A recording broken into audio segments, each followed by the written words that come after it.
And for today's video guys, maglalagay tayo na trim natin yung trim. Ito yung trim natin guys na gagawin ngayon. So, ito yung trim natin na yung sa loob, 1/2. And then ito guys,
tapos ito yung didikit natin to. Ayan, didikit na natin ng construction adhesive.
So, dito na tayo guys, tapos na natin.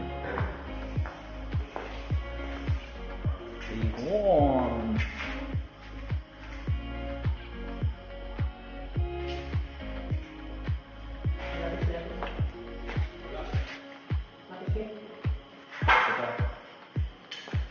guys, yung ating trim molding.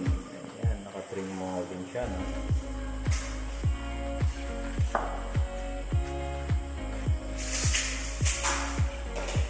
Shout out! Doon Pitoy. Ayan na siya guys. So, dito meron yung dito. Ayan. So, sa taas.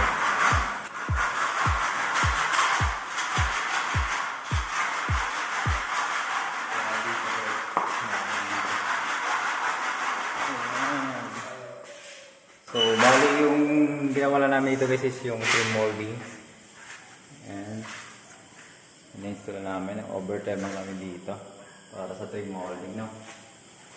So, ayun lang. Thank you for watching.